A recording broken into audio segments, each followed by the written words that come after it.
Hello guys, നീഡൂസ് വേൾഡിലേക്ക് എല്ലാവർക്കും സ്വാഗതം.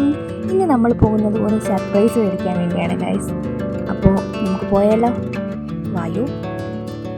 അങ്ങനെ നമ്മളിതാ പുറപ്പെട്ടു, റോഡിലെത്തി. അപ്പോൾ വേറൊന്നുമല്ല ഗൈസ്, കുറേ നാളുകൊണ്ട് എൻ്റെ ഹസ്ബൻഡിന് കുറേ നാളുകൊണ്ടുള്ള ആഗ്രഹമാണ് എൻ്റെ കുഞ്ഞിന് ഒരു സൈക്കിൾ മേടിക്കണം എന്നുള്ളത്, 3 വീലിൻ്റെ സാധാ സൈക്കിൾ. അപ്പോൾ ഞങ്ങൾ കുറേ നാളുകൊണ്ട് വിചാരിക്കുന്നു. ഇപ്പോൾ പൈസയൊന്നും ഒത്തിട്ടില്ലായിരുന്നു.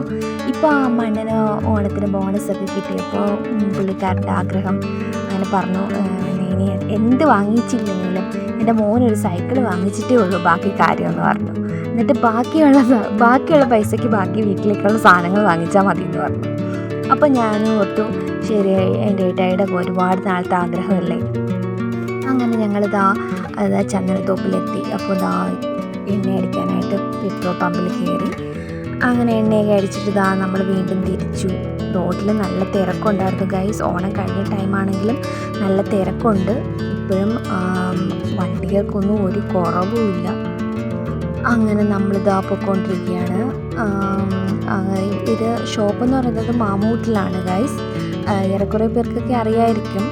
മോംസ് ആൻഡ് അങ്ങനെ കണ്ടാന്ന് തോന്നുന്നു ഷോപ്പിൻ്റെ പേര്.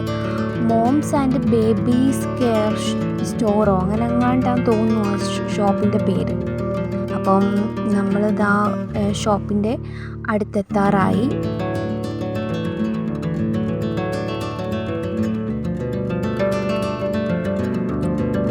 എന്നെ താണ്ടി പോന്നു ഗൈസ്. എനിക്ക് ഭയങ്കര പേടിയാണ് ആ ബസ്. അങ്ങനെ നമ്മളിതാ ഷോപ്പിലെത്തി. മോംസ് ആൻഡ് ബേബി സ്റ്റോർ അങ്ങനെ തന്നെയാണ് പേര്. അപ്പം ഇവിടെ ശരിക്കും ഇഷ്ടംപോലെ ടോയ്സുകളുണ്ട്. കുഞ്ഞുങ്ങൾക്ക് മാത്രമല്ല, അമ്മമാർക്കും ഗർഭിണിമാർക്കൊക്കെ ഉപയോഗിക്കാൻ പറ്റുന്ന എല്ലാ പ്രൊഡക്ട്സുകളും ഇവിടെ ഉണ്ട്. ഒരുപാട് ടോയ്സുകളുണ്ട്, പല ടൈപ്പ് ടോയ്സുകളുണ്ട്. ഇതിനൊക്കെ ഭയങ്കര റേറ്റുകളാണ്. നമ്മളെപ്പോലുള്ള പാവത്തുങ്ങൾ, അതായത് ഞങ്ങളെ പോലുള്ള പാവത്തുകളൊന്നും താങ്ങത്തില്ല കേട്ടോ. അത്രയ്ക്ക് വലിയ വലിയ റേറ്റുകളുള്ള വണ്ടികളാണ്. അങ്ങനെ നമ്മുടെ ബഡ്ജറ്റിൽ ഒതുങ്ങിയതാ ഒരു വണ്ടി ഞങ്ങൾ മോനെ എടുത്തു. 3 വീലുള്ള സൈക്കിള്. നമുക്കത് മതിയല്ലോ. നമ്മൾ അങ്ങനെ എല്ലാത്തിൻ്റെ റേറ്റുകളൊക്കെ അവിടെ നിന്ന് വെച്ച് നമുക്ക് പറഞ്ഞു തന്നു. റേറ്റുകളൊക്കെ കേട്ട് ഓൾറെഡി ഒരുപാട് ഞെട്ടിപ്പോയി കേട്ടോ നമ്മൾ. അങ്ങനെ കുറേ ടോയ്സുകളുടെ വീഡിയോ ഒക്കെ ഞാൻ എടുത്തു. കുഞ്ഞു ടോയ്സുകൾ തൊട്ട് വലിയ വലിയ ടോയ്സ് വരെ ഉണ്ട്. അങ്ങനെ നമ്മൾ തിരിച്ചു വീട്ടിലെത്തിയപ്പം എൻ്റെ മോൻ്റെ ആ ഒരു എന്താ പറയുക, അവൻ എന്ത് ചെയ്തെന്ന് അങ്ങനെയുള്ള നോട്ടമായിരുന്നു. അതായത് സൈക്കിൾ എന്നൊക്കെ പറഞ്ഞപ്പോൾ അവൻ്റെ മുഖത്ത് ഭയങ്കര സന്തോഷമായിരുന്നു. അയാൾക്ക് എന്ത് ചെയ്യണം എന്നറിയാൻ വയ്യാത്തൊരവസ്ഥയായിപ്പോയി. അത് അയാളുടെ സന്തോഷം ആ മുഖത്ത് കാണാനുണ്ട്. അയാൾക്ക് എങ്ങനെ കയറി ഇരിക്കണം എന്നൊന്നും അറിയത്തില്ല. അങ്ങനെ ഏട്ടായി അവനെ കയറ്റി ഇരുത്തി. അങ്ങനത്തെ അയാൾ കളിക്കാനുള്ള ഒരു അവൻ്റെ ആ ഒരു സന്തോഷം അവൻ്റെ മുഖത്ത് കാണാം.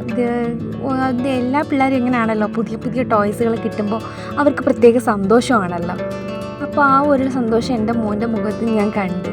അപ്പം ഒരു അച്ഛനമ്മ എന്നൊക്കെ പറയുമ്പോൾ നമ്മുടെ മക്കളുടെ സന്തോഷമാണല്ലോ നമ്മളുടെ സന്തോഷം.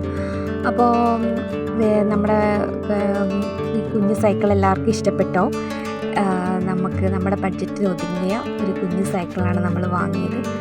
വേറെ ഇപ്പോഴത്തെ മോഡലിലുള്ള എല്ലാ സൈക്കിൾസും അവിടെ ഉണ്ടായിരുന്നു. പിന്നെ നമ്മളുടെ കുഞ്ഞു വീടായതുകൊണ്ടും നമ്മളുടെ വീടിൻ്റെ തറയൊക്കെ ടൈലൊന്നും അല്ലാത്തതുകൊണ്ടും നമുക്ക് അത്യാവശ്യം ഇങ്ങനത്തുള്ള വണ്ടി മതിയെന്ന് ഞങ്ങൾ വിചാരിച്ചു. കാരണം അതിനകത്ത് ഓടുന്ന അയാൾ ചവിട്ടാറൊന്നും ആയിട്ടില്ല.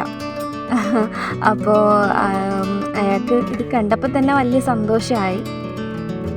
ഇതുവരെയും സൈക്കിളിൽ നിന്ന് ഇറങ്ങിയിട്ടുമില്ല. അത്രയ്ക്ക് സന്തോഷമായി അയാൾക്ക്.